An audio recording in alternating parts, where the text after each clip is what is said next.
मद विरोध में तातिले महिला बेआईन मद बिक्री करुवा अभियोग करी महिला माने मद व्यवसायी आक्रमण करिसेंती।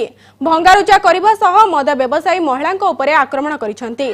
बालेश्वर जिला सोर में बेआईन मद बिक्री करुवा आड्डा उपरे महिला माने अतर्कित भावे आक्रमण करिसेंती। मद विरोधी अभियान में 12टी स्वयं सहायक गोष्ठीर महिला माने बेआईन मद बिक्री हेउतबा 2टी स्थान में भंगारुजा करिसेंती।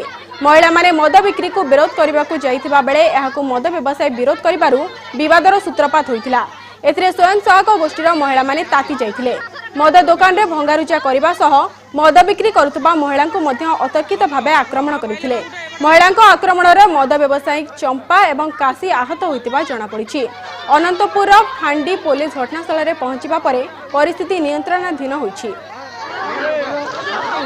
तेज संपर्क में अधिक सूचना देवाई आम सहित फोन लाइन में जोड़ी होती आम प्रतिनिधि सुमना परिडा। तेज सुमना जो भाव सूचना रही मद विरोध में महिला माने ताती मद व्यवसायी को निर्दु माड़ मारी एने कौन रही अपडेट खबर? देखो तो प्रियंका जो रही सोर थाना अंतर्गत टेंटेई ग्राम से किसी स्वामी स्त्री किसी मद व्यवसाय करते कि विदेशी और देशी मद व्यवसाय करते नकली मद करते।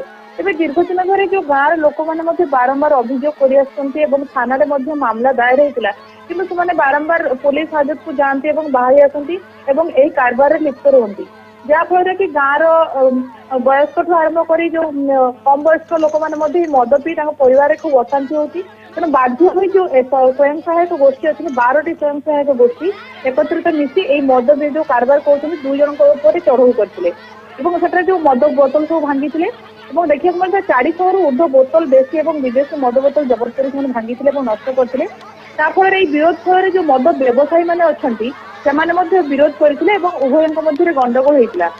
2 जन महिला जो अच्छा चंपा काणी स्वयं सहायक गोष्ठी महिला मैंने खूब माड़ मारी घटनास्थल में पुलिस आसी जो अनंतपुर फांडी पुलिस अच्छे पहुंचते घटना को नियंत्रित करते। तेबे सेमानकर दाबी कौन रोचे जो स्वयं सहायक गोष्ठीर महिला माने अछंती सेमानकर दाबी कौन रोचे? देखो बर्तमान जहाँ दाबी रही मद को विरोध करेतु गाँ भीतर बेनियम भाव में मद कारबार अनायस चली जहाँफल कि बहुत परिवार भांगा जाने विरोध कर मद व्यवसाय गाँव में करने को देवेनि जो मधुआ को विरोध कर महिला मैंने घर जो असुविधा जहाँ भी होती से सब को समाधान करने को चाहते विशेषकर जो मद विरोधी में ताती जो महिला मैंने गाँव में कौन मद व्यवसाय करदेवे ना बोली जहाँ दाबी कर पुलिस जाणता व्यवसाय होता जहाँ दाबी कर तेणु यथाशीघ्र यही मद व्यवसाय को बंद करने प्रमुख दाबी रही। पुलिस कौन कहूँ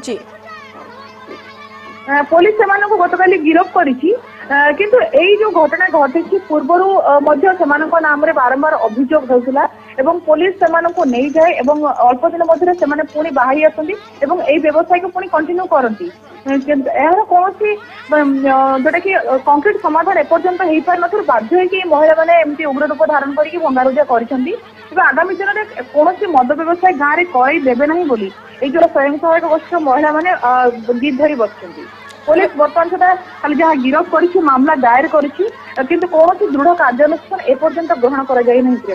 तेबे बहुत बहुत धन्यवाद सुमना आपनकर समस्त सूचना पाई।